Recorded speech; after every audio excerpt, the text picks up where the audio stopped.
John Park, big name, going through to round 3 of the competition. That double sealing a victory over Mick McGowan. Let's hear from John Park now with Rod. John, you could have picked an easier opener than Mick McGowan, I think it's fair to say, so you must be pretty pleased with that. Well, yeah, it's always tough, and he actually came up at times, and we were both a little inconsistent, but I think we both showed some class at times. A pretty fair first round match, and I'm very happy to win it. You've reached the final of this competition before, so no problem with the format for you. A lot of players struggle with it. A lot of luck involved. I've had a lot of tough draws, and I've got by some of that past, and I haven't in other times. But you know, I think it's fair. One thing I thought was fair is at least we both. That was our first game tonight, so sometimes it's harder playing a guy just come off the board winning and he's hot, you know. So maybe we were both a little cold, and that's why we were spotty. What do you hope for in the draw? A guy that you know well, one of the top stars, or a guy that's lower ranked and you don't know so much about? Well, I'd like to have the guy I never heard of so he can beat me, and then I can go home the next day and then I've heard of him. Hopefully that won't happen. We'll see you next round, John. Thank you. I thought he'd rather have that than Phil Taylor. And Steve Dolan beating Phil Curry, nicknamed Powder. They both play for the same pub. Dolan through. That's Louis Blundell from Chorley. Just missed out on the Worlds, beating Ian Joplin.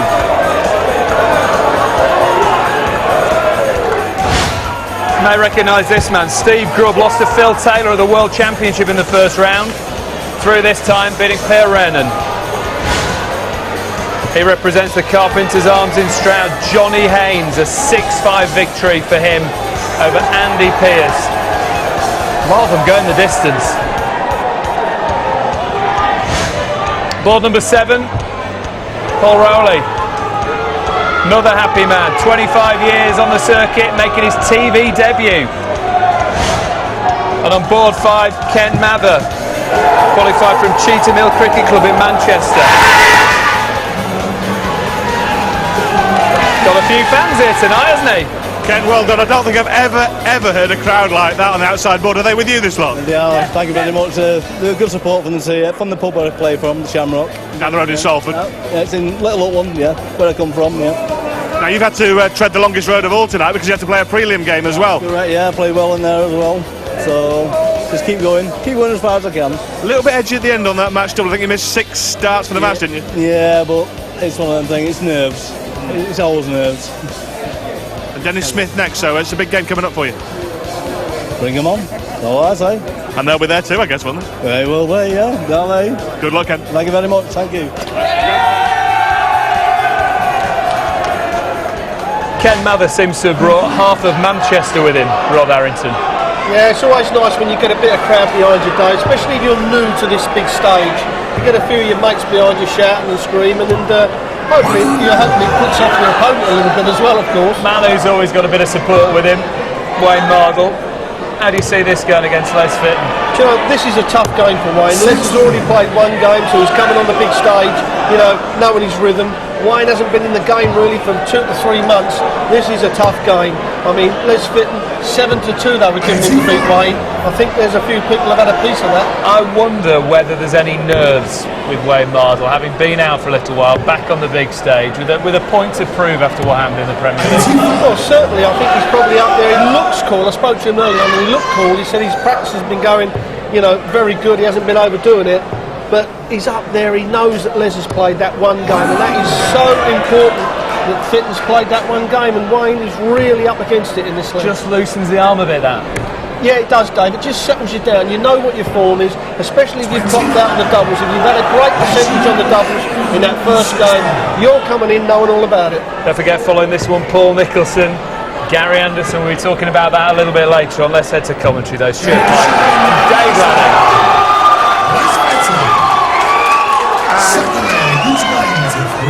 Joined us in time for that 116 checkout from Les Fitton there, the local boy, comes from Radcliffe, which is literally just down the road from us here in Bolton. And that was an impressive opener, 116 to checkout. Mardle, of course, making his televised comeback, Stuart. Looks good, says he feels good. but he's such a mood player, and I'm sure that Wayne would have loved to have had a much more jet-propelled start to this match.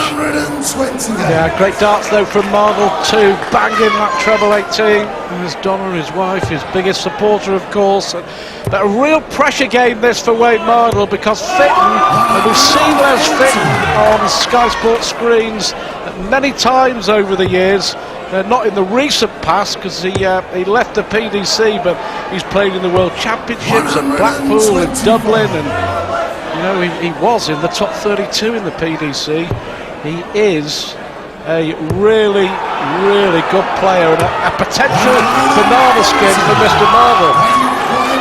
Absolutely. 4 times in the World Championship, Les Fitton's appeared, and twice in the UK Open by my reckoning. Mardle, of course, his best UK Open was the last 16 in 2004.